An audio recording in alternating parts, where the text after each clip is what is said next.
Vamos conversar com o ministro João Otávio de Noronha, que é o presidente do STJ, o Superior Tribunal de Justiça, a terceira instância da Justiça Brasileira. Doutor João Otávio de Noronha, com manifestações que têm se repetido todos os fins de semana, muitas delas confrontando o Congresso, confrontando o Supremo, isto é, manifestações antidemocráticas às quais adere o presidente da República. O senhor teme a ameaça ao Estado Democrático de Direito? Bom dia. Bom dia aos ouvintes da Bandeirantes, é um prazer estar falando com você. Eu não temo, honestamente, eu acho que de uma infelicidade tão grande essas manifestações que atacam as instituições, mas com toda sinceridade, eu acho as instituições mais fortes que esses indivíduos, muito mais fortes que esses indivíduos. Não acredito que as Forças Armadas venham aderir qualquer ideia ou qualquer movimento contrário à ordem democrática. Não acredito que forças superiores às democráticas possam prevalecer. Uma coisa são manifestações, outra a concretização de atos. Esse pessoal padece um certo desequilíbrio, ou porque não sabe o que foi uma ditadura, não sabe, não conheceu e nem tem notícia dos porões das ditaduras, certamente manifesta pelo prazer de manifestar sem saber o que está fazendo. Só isso pode justificar essa falta de bom senso, né? Essa agressão à ordem democrática. Ministro, muito bom dia. Cláudio Humberto aqui falando. É um prazer recebê-lo aqui conosco.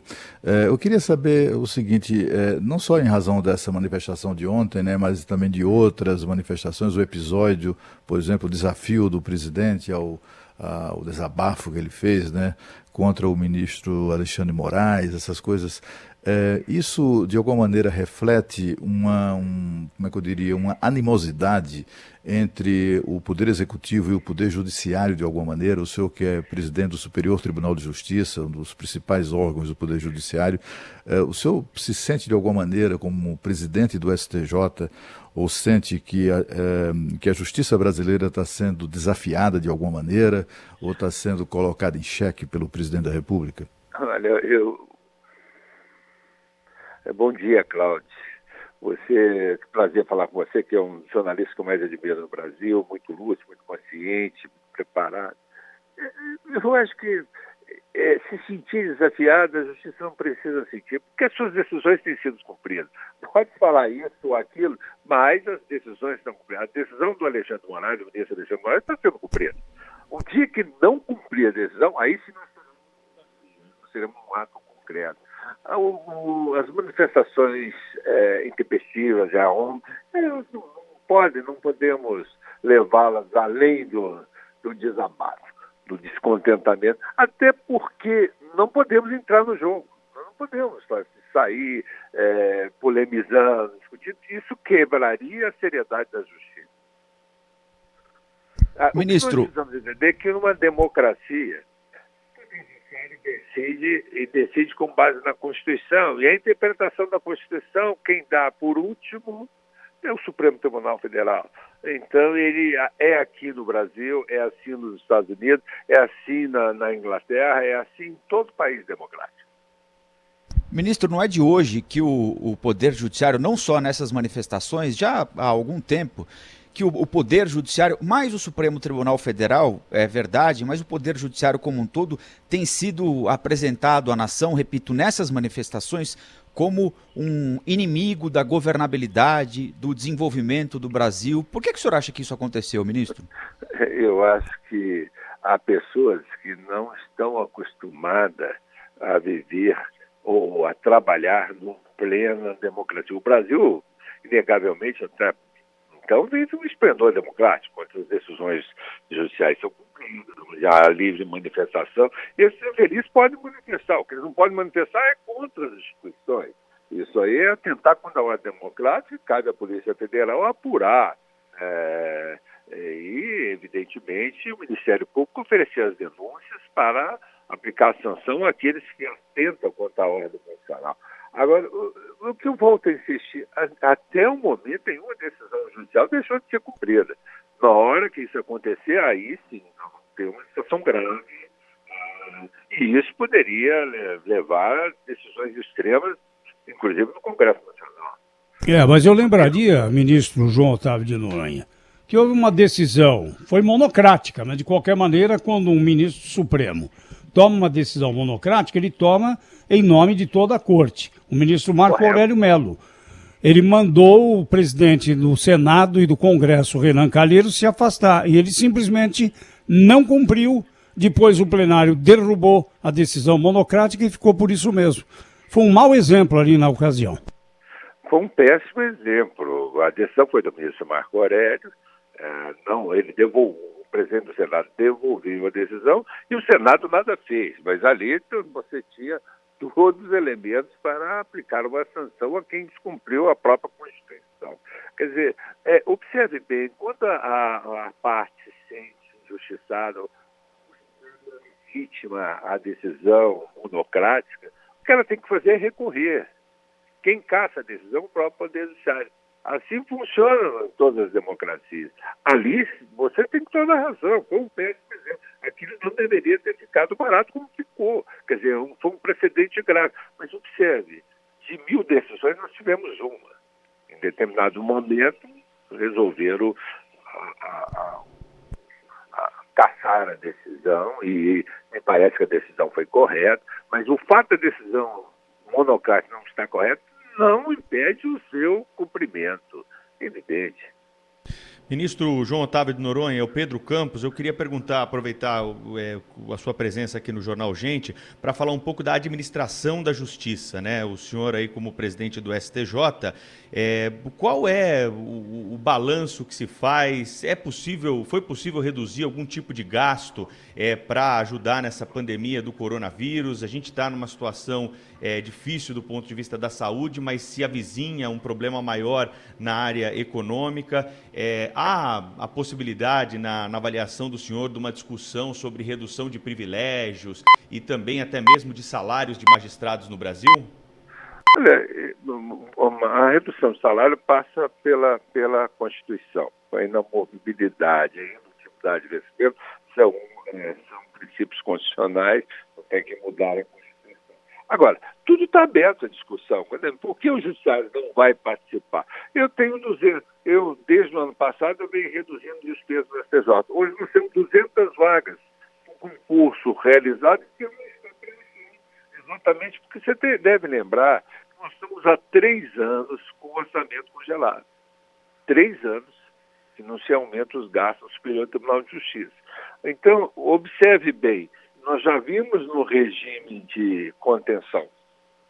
E agora nós vamos precisar mais. Nós vamos precisar muito mais. Então, as medidas têm sido adotadas no sentido da gente, primeiro, não permitir que o aumento de gastos ocorra. Até porque com orçamento congelado, daqui 2 anos, no ano que vem, daqui 2, 3 anos, o tribunal não funcionaria. Se não cortar gastos, não contratar pessoal, nós demitimos uma série de terceirizados, que é até muito ruim, porque são as pessoas mais carentes, mas você não tem saída na gestão, você tem que reduzir gastos. Como você não pode demitir funcionário público, não vai demitir ministro, você tem que reduzir onde pode. Nesse contrato, nós reduzimos valores. A gente vem fazendo uma gestão no sentido de otimizar os recursos para reduzir ganho. Agora, nós não vivíamos, e é preciso dizer isso com muita honestidade, com muita coragem. É simpático dizer, não cortar custo a qualquer preço. Não, você tem que cortar o custo de modo que não prejudique o funcionamento da justiça. A justiça continua funcionando plenamente. No Superior Tribunal de Justiça, nós estamos com todos os órgãos funcionando, estamos decidindo, quer monocraticamente, e colegiadamente, por videoconferência. Agora, você tem uma estrutura que permita isso.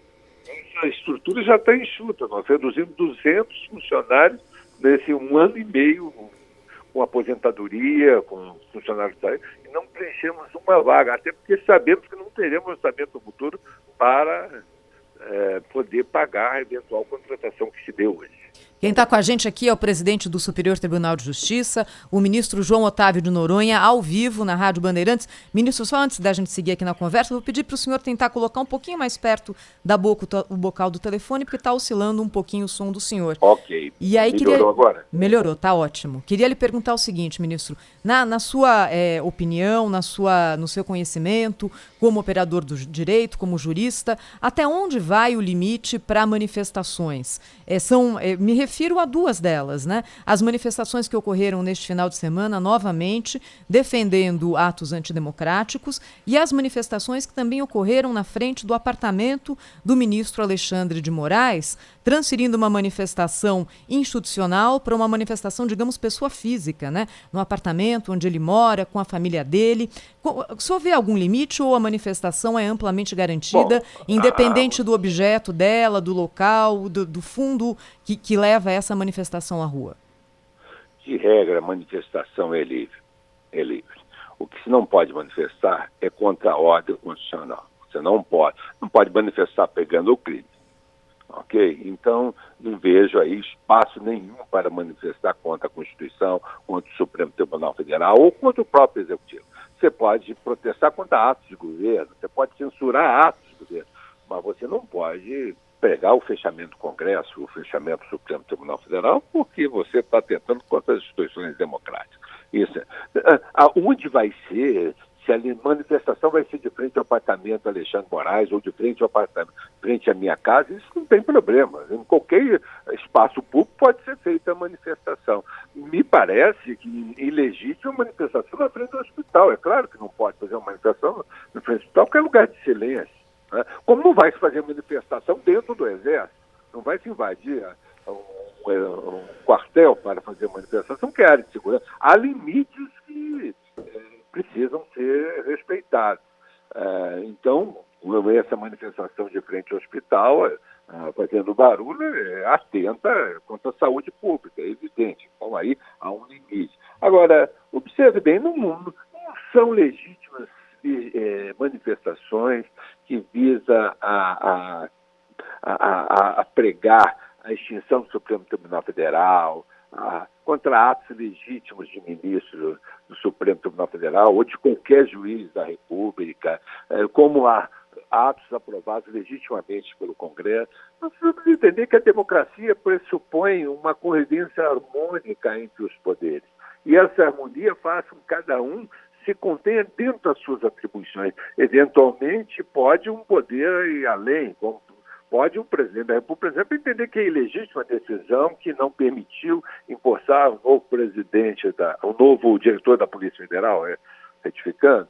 Bom, mas aí um meio adequado não é um ataque público, um meio adequado é um recurso que será feito pela AGU, com sensibilização dos demais ministros para que analise a questão à luz da Constituição. Ministro, o senhor, antes de presidir o Superior Tribunal de Justiça, o senhor foi corregedor nacional de justiça, né? Do Conselho Nacional de Justiça. Eu queria saber o seguinte, ali na corregedoria, certamente é possível conviver, o senhor conviveu com as misérias digamos assim, né? Com os intestinos do judiciário. Depois desse período e agora na presidência do STJ, o senhor se sente mais orgulhoso de integrar a justiça brasileira ou não? Ou o senhor perdeu muito digamos assim, do entusiasmo pelo exercício da magistratura? Não, eu me sinto muito orgulhoso de ser magistrado do Brasil, de ser um juiz. Observe bem, nós temos 18 mil magistrados no Brasil. Durante meus 2 anos de corregedoria, nós não punimos mais que 20 juízes até. E não tivemos mais que 50 investigações, ou seja, muitas denúncias eram totalmente improcedentes. É aquele juiz que julga contra um cidadão, ele representa porque teve uma decisão desfavorável. Agora, o Poder Judiciário é um poder como qualquer outro, onde tem 98% de pessoas corretas e tem uma minoria que extrapola, que pratica Então, ilícito. ministro, mas o grave é quando nessa minoria estão desembargadores, né? Como aconteceu no Rio de Janeiro, na Bahia, né? O grave é qualquer juiz, Qualquer juiz tem que ser probo, tem que ser honesto. Um juiz de primeiro grau numa cidade do interior tem um poder de influência muito grande. Quando é desembargador, já está acima do juiz, deve dar exemplo, é mais grave ainda. Então, o grave é em qualquer grau de jurisdição. Mas, no Brasil, o que a gente sentiu que um ou outro estão desviando. Na Bahia, tivemos agora em Tocantins. Mas o que precisa ser dito é que estão todos afastados, alguns presos. Então, aquele que delinquiu no exercício nobre da magistratura teve uma sanção como qualquer outro cidadão. Bem, eu queria agradecer ao presidente do Superior Tribunal de Justiça, o ministro João Otávio de Noronha, por essa conversa aqui com a gente, com os ouvintes da Rádio Bandeirantes. Mais uma vez, obrigada, hein, ministro? Até a próxima. Um prazer muito grande, um fraternal abraço a todos, em especial ao Cláudio. Muito obrigado, ministro. Um abraço.